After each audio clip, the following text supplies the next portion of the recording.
Good morning and welcome to our special Hoopla Doopla Christmas service. That means lots of energy, and we're glad that you're adding your energy to ours.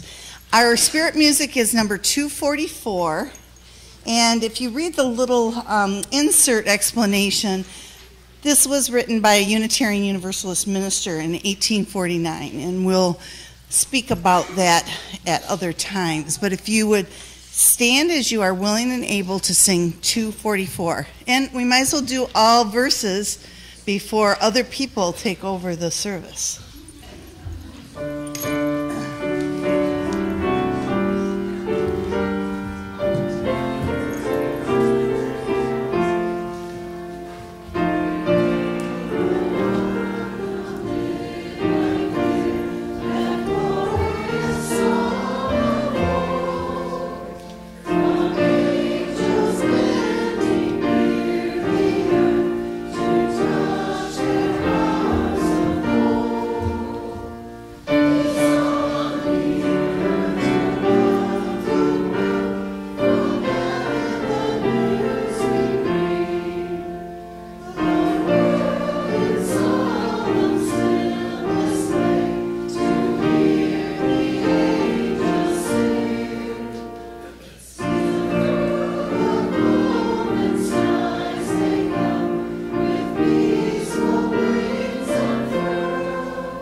Good morning.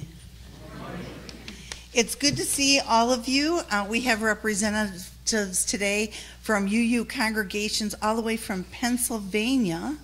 And we also have other surprise guests that will introduce themselves during this time when we ask for new folks that this may be your first time to attend. You might be here because of the holiday play, but we'd like to say hi to you. So if you wouldn't mind standing up and saying how you're connected or where you heard about our congregation, that would be wonderful.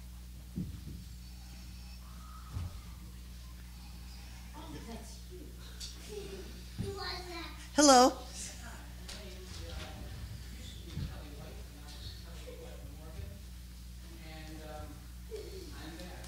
Well, it's good to see you back.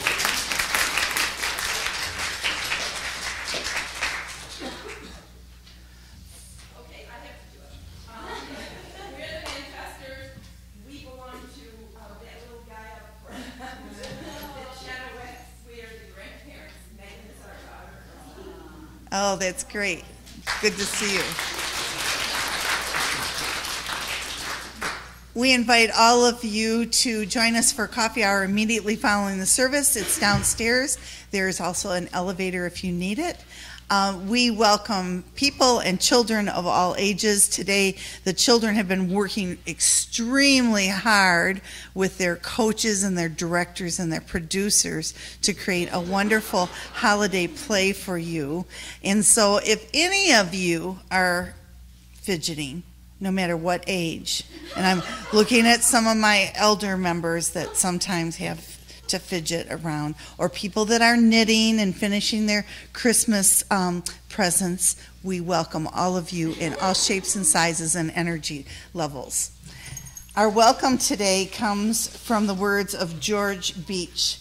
This is a good season for singing. I may not sing very well, but everyone, because of church services like this, tends to know the Christmas carols.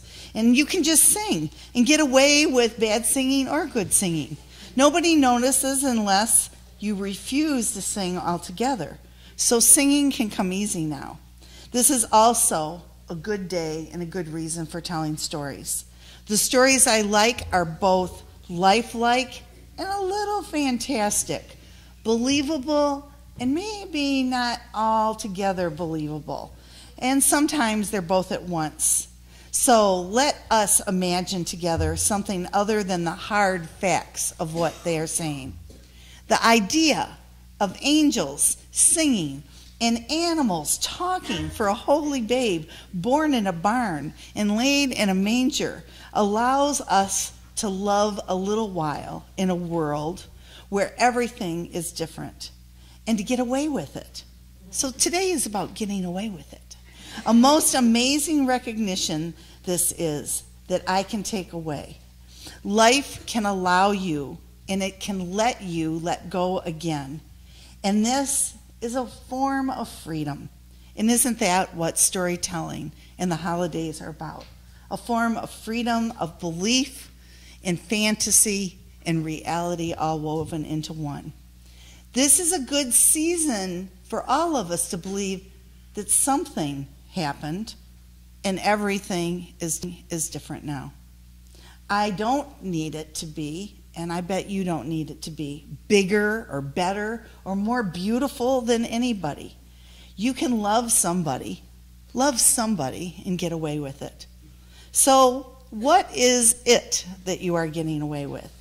It is only that which I want in my heart of hearts, like loving or like being changed or like singing or having a good story to tell. And once you let yourself go, there will be something different that has changed in you. You pretend a little bit and then you come back to your reality changed. And in this community of both giving and receiving, this freedom is all yours if you allow it to happen. And you have allowed it to happen by being here today. So we welcome you. We are going to sing together 233 for our chalice lighting. Could you raise your hand if you know French? Anybody? Raise your hand high because I need to see. 1, 2, Well, there were 3, and now I'm down to 1.5. So I think we're going to relax ourselves today, and we'll leave French to those French students for after. So we will just sing verses 1 and 2, but not the first verse that is in French. And if you would stand as you are willing and able, please.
There are many announcements in your order of service, and you can read those at your leisure or take them home and refer to them. But what I need to emphasize, wow, next Sunday is Christmas Eve, and we will not be meeting at 10:30. We will only have the 5 o'clock service. Unfortunately, got listed incorrectly again in your order of service. So if you show up at 10:30 and the snow needs to be shoveled, go ahead and help yourself. And then go home and have breakfast and meet with friends and then come back at 5 o'clock. Are there other announcements? This time of year is perfect in a UU church. Our litany is on page 3, if you would respond with the words from the congregation. This is the season of the heart, the season when fantasy and hope can join one another and create new visions which become the lighted pathway to tomorrow's possibilities. This is the season of winter, when frigid blasts are no barrier to the inner joy and warmth created by the soul's summer. This is the season when that which is cold, dark, and barren is miraculously warmed, illuminated, and made fruitful by the human impulse to touch, to share, to create, and to love. This is a season when human warmth and love thaw the seemingly irreconcilable, temporarily perhaps, but at least long enough to give us a fresh vision of the possible. When hope seems to have a place where it will be diminished to the objective. When happiness is like a thick plush blanket and joy is a soft string of light that threads its way into our hearts and minds and humanity in love.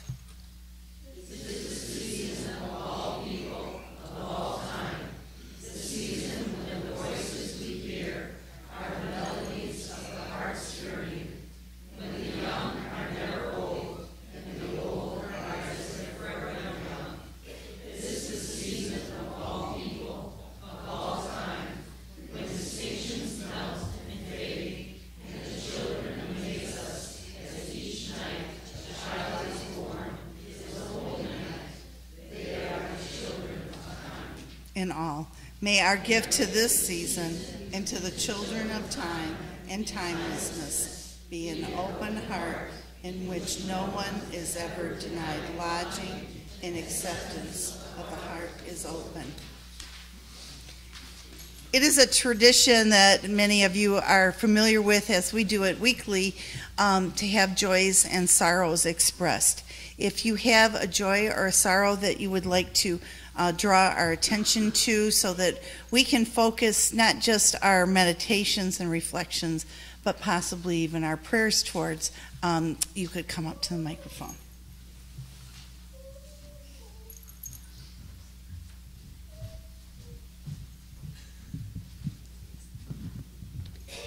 Hi, my name is Ann Patrice Foley, and I have a concern, a sorrow to share.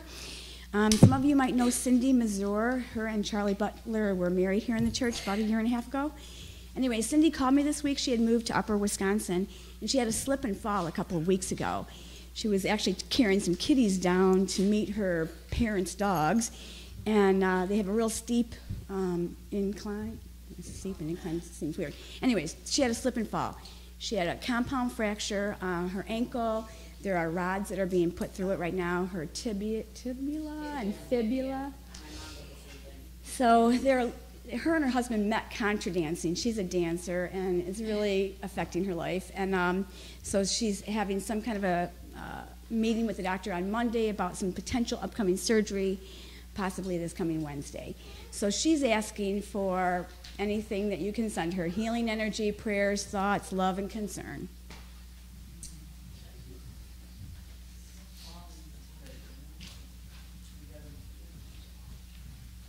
I'm Barb Luther, and this Thursday, my choir is going to be singing Christmas music for an hour.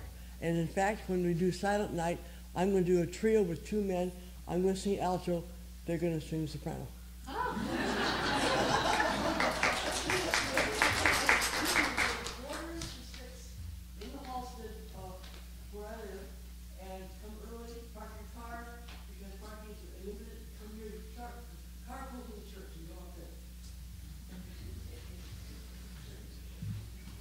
My name is Ricky, and I go to Baker College for business, and as of today, I have passed all 5 of my exams.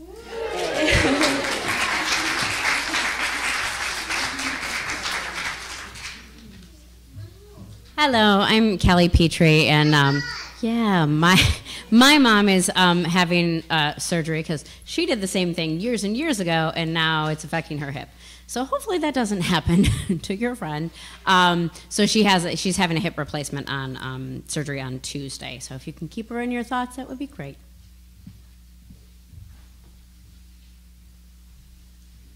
So I would like to light this candle to all the parents for holding the energy that is just extraordinary at this time of year.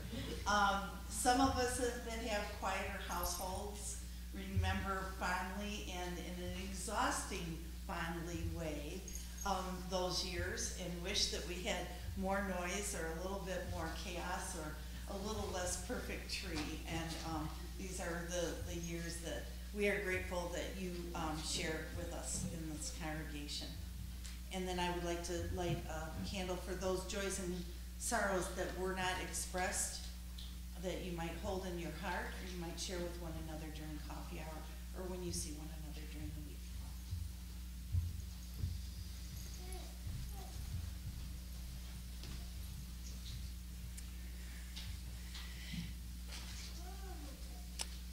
Today, we will be referring to different lyrics. They will be interwoven into our message of Christmas joy in the winter world. So you'll see Here Comes Santa Claus and Come Light the Menorah. You'll have to refer to page 6, and then look in your hymnal for 242, and then we're going to go to the turquoise hymnal to sing the solstice chant. So somebody in the play will remind us when we're supposed to do all of that. So without further ado,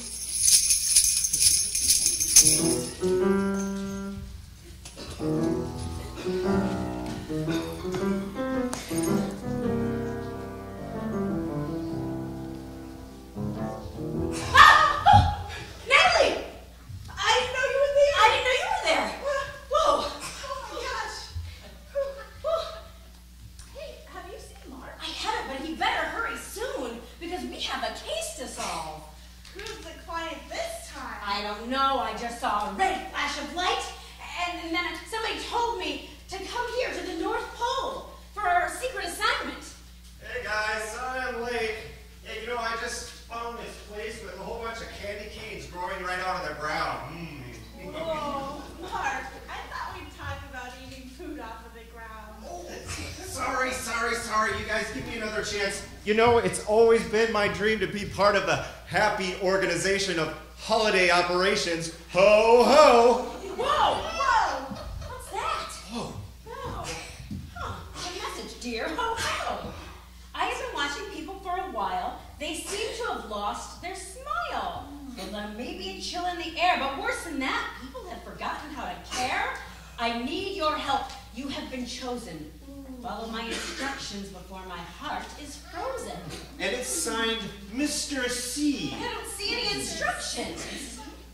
Well, here's something. It says, ho, ho, hurry, make haste. You don't have time to waste. You must know there is a choice. Tell a story. Use your voice. Story? I don't So, story. Does anybody have a story? We do. Oh, great. All right.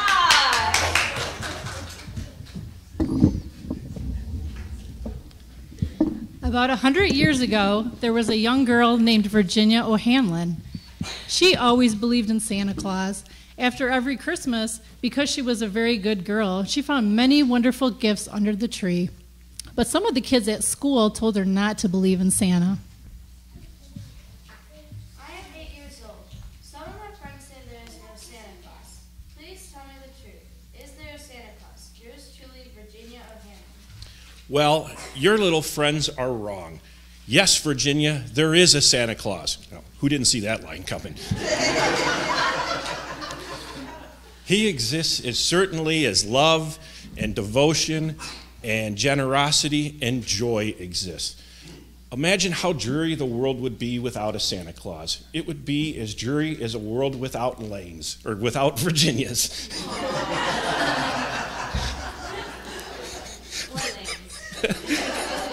There would be no childlike faith, no poetry, no imagination. The light with which childhood fills the world would be extinguished.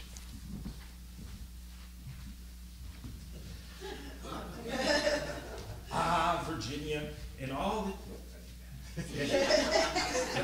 this world, nothing is more real than Santa Claus. He lives forever and ever. In 1,000 years, no, 10,000 years, there will still be a Santa Claus, and he will continue to make glad the heart of a child.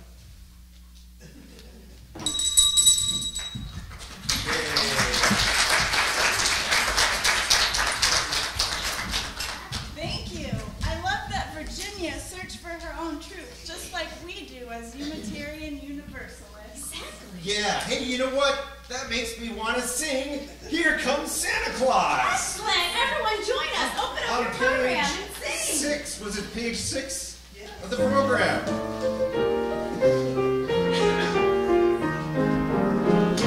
Santa Claus,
and they celebrate. As you can see, it goes from the Black Sea to Egypt and from Greece to India. Fabulous and a wonderful story about how important it is to stand up and have your own voice and hold your own belief, just like RUU principle number 5. All right, let's all open up our program and sing Come Like the Menorah. Page 6 again. Page 6 again.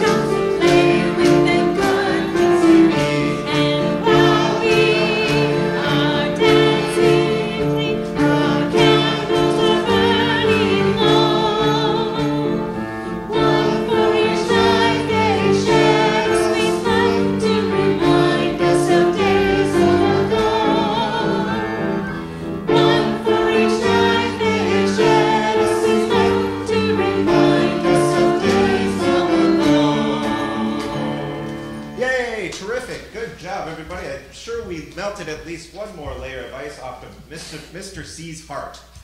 I'm sure you're right, but we can't stop now. We need to fill the whole world with warmth. Yeah. What are we gonna do, Kelly? I don't know. Maybe another story? Maybe another story.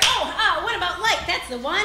What about light? About a light maybe that led 3 wise men to a manger. The wise men? Hey, they're my neighbors. No.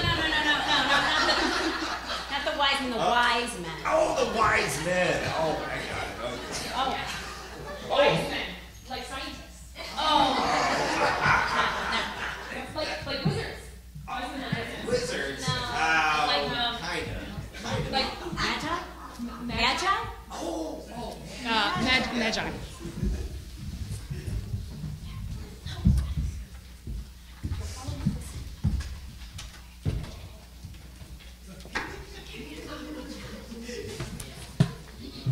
Where's Lucas? Go stand by Lucas. Yes, please. So yes, Magi's from the east. All 3 had a vision to follow a shining star to find a savior. When they arrived in Jerusalem, they asked King Herod where they might find this infant. King Herod had heard of a prophecy that a child would be born in Bethlehem and become king of the Jews. He told the Magi that he did not know exactly where the baby was, but asked the Magi if he might let them know when they found the baby so that he may visit the baby as well.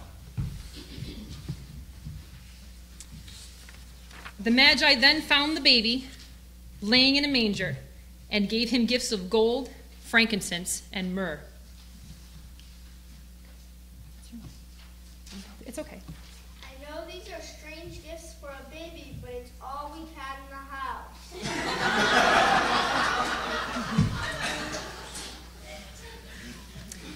The Magi then had another vision not to return to King Herod because he was threatened by Jesus becoming king. And so another bright light, known as the angel of the Lord, warned Jesus' family to run to safety in Egypt.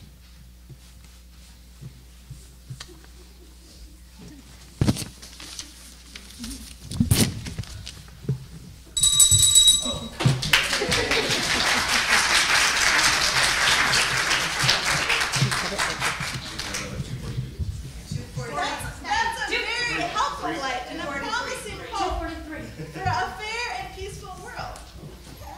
Hey, that's you principle number 6. Hey. Thank you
do one more story, Natalie? Yeah, one more story. Let's do it. All right. How about one more story? All right. Maybe one of Yuletide. Yuletide. Have you ever heard the word Yuletide? Oh, totally. It means Christmas. Oh, yeah. Well, kind of, but it was actually from the Norse religion of the ancient Scandinavian and Germanic peoples. And, excuse me, I have something to say. Excuse me! You see, they used to celebrate Yule, and many of those traditions come down to us in the way that we celebrate Christmas today. Like what? Well, like Christmas trees, for example. Oh, or mistletoe. What's that? When you stand under the mistletoe at Christmas, you get kissed. Worth a shot. Put it back. All right. Well, on to our next story. Long ago in the lands of the north, there used to be Odin and, his wife Frigg, ta-da, who were powerful gods. Ooh. And they also had a son named Balder. Balder, come on up here. But he was frightened with terrible nightmares. Oh, this is my son, Balder. Oh, isn't he so cute? He's so cute. Oh, but he just can't sleep at night. He has bad nightmares. Oh, my poor baby. Oh, would you like a glass of milk? No. How about a story? No. How about I sing you a lullaby? No. Oh, I have an idea. I know. I will make everything in the world a promise never to hurt my Balder. Will that work? Yes. Okay. And it did, didn't it? And it worked. The gods would often try to throw things at him, just to see things bounce off force field to protect him.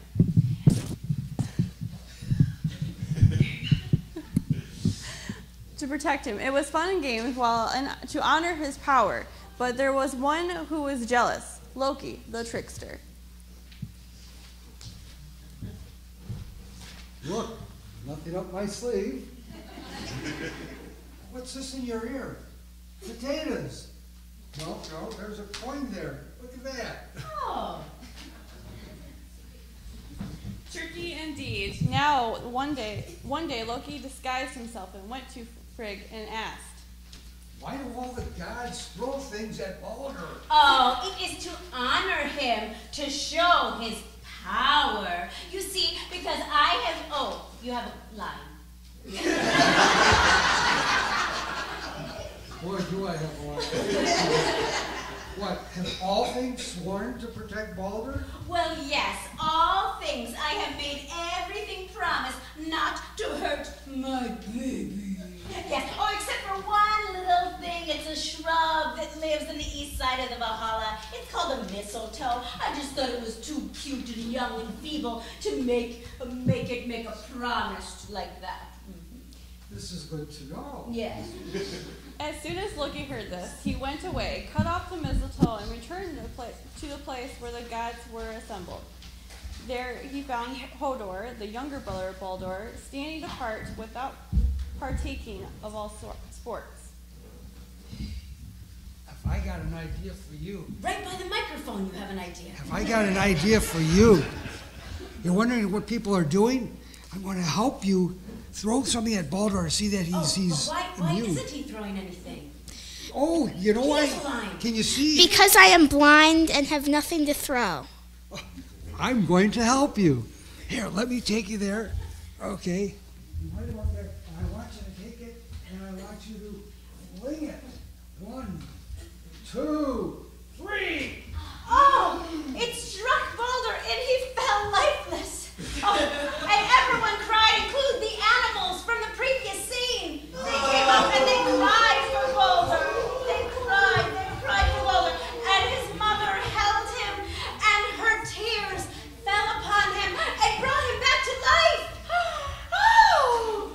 And it was those tears. Where's the mistletoe? Oh, it was those tears that became the pearly white berries of the mistletoe. And Frigg swore that no harm would come to anyone everyone who stood beneath the mistletoe.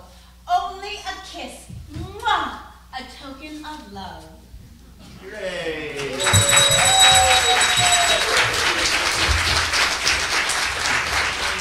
Thank you, everybody, for sharing those wonderful stories of faith, unity, and peace. Rudolph. Just a second.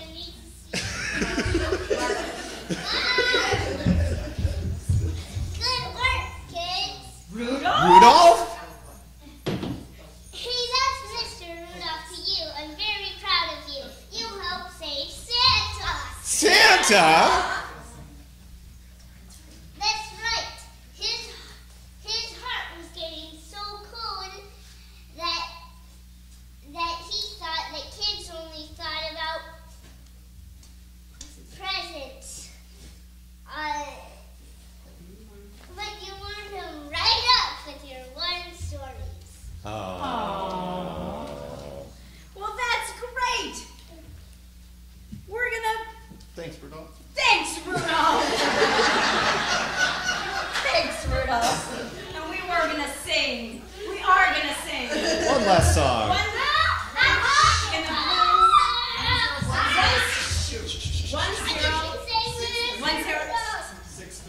6-3. Mr. Rudolph. Thank you, Mr. Rudolph.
Christmas is coming, the goose is getting fat.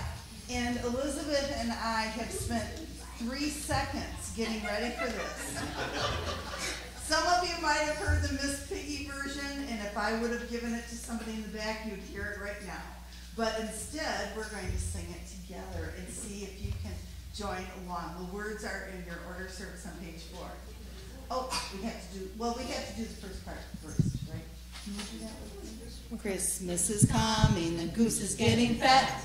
Please put a penny in the old man's hat. If you haven't got a penny, a halfpenny will do. If you haven't got a halfpenny, then God bless you. One more time.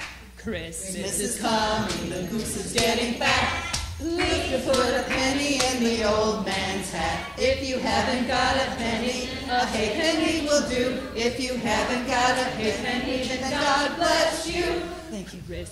Oh. That's how it is. And if I could have everyone that wore what they perceive as an ugly sweater to come up front and show us your ugly sweater. I don't think I told everybody, but some people thought this was a contest, and I have a prize. So come on up front if you think you have an ugly sweater. And we're going to vote with a round of applause. Some sweaters like Hannah's might need an explanation because she's got a sign on hers. Oh, God. Okay. So we ask all of you that are visitors to bear with us because sometimes Unitarians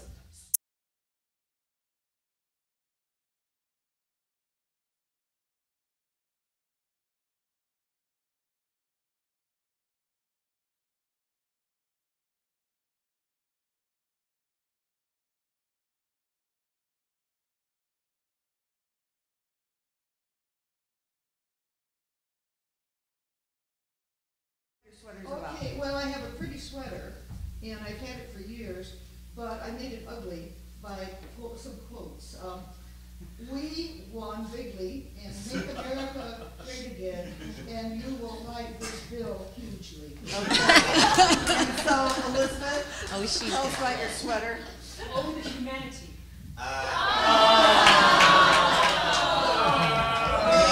It says deck yourself before you wreck yourself. More than 2. And I think Peg's is obvious. It's from 1983. Yeah. I have one just like that. And how about Elliot? What do you have, Elliot? But then what does it do? Well, it went off in the middle of church. It's not going off. That's okay. Darth Vader. Cool. And Bev? Well, I actually didn't have an ugly sweater, so I took one and hung ornaments from it with safety pins. That was a good idea. Now it's going. And Julie? Does your sweater need an explanation? No explanation. How about you, Betty? Well, it was just sometimes where there's. And Michael, I think, got this when Bill Cosby was a nice guy. And mine is a real teacher sweater with the shoulder pads and matching jewelry from teaching. Go ahead, Denise. Guess what it is?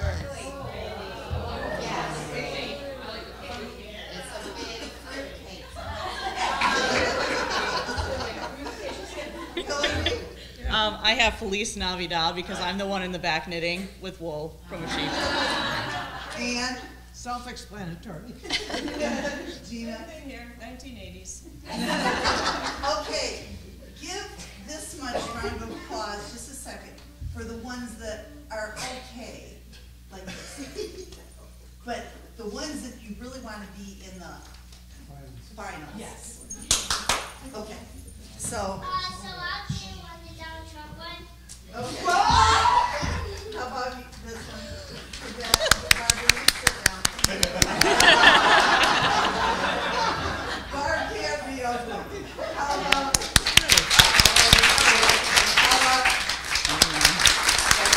You might sit down. Just hand it Yeah, or go to the bottom and just in case. Okay.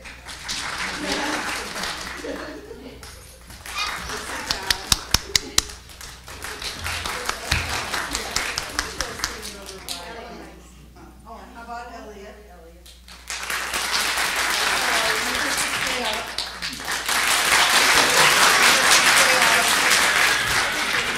You get to sit down.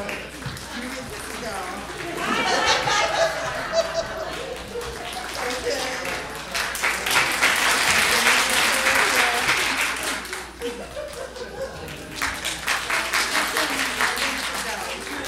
And Ann and Gina all look too lovely. They could come down. Good job. Now what? Okay. Here we go. One more time. Now just remember that Unitarian Universalists practice all world religions, including Buddhism, and all these people have strong egos, but they separate from them in a very healthy way. So then we're going to vote. This is going to be the finalists, and we only want one winner. So.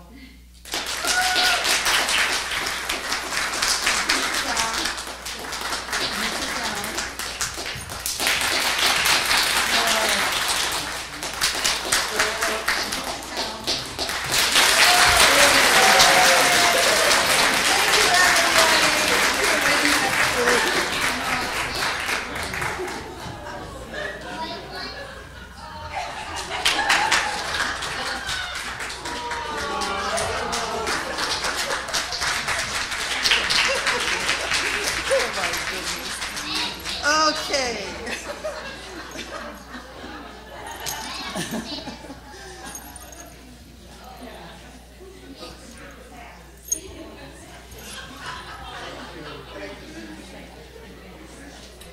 If you could put a meter in this room right now and feel the joy, and then trace it back at least 2 months, because it took this much time to pull all of it together. And we couldn't have done it without such a grand attendance today. Each of you, as the flaming chalice describes, are a carrier of the light. Each of you, as you move around in your last minute chores, in being with family that might have different political views than you or eat differently than you, each of you has a decision to make. You can be carriers of the joy. So take this joy and continue to spread it all the way, Bert, back to Pennsylvania. When we come and visit you sometime, we'll say you'll already have a whole group of friends. So make it a joyous week. We do have a solstice service on Friday at 7 p.m. We hope that you can attend, invite your family, your neighbors, your friends, and that will be held down in the coffee hour room. So now we get to sing Jingle Bells yet again and go to coffee hour and bring all the kids up for a round of applause. Yes. Yay!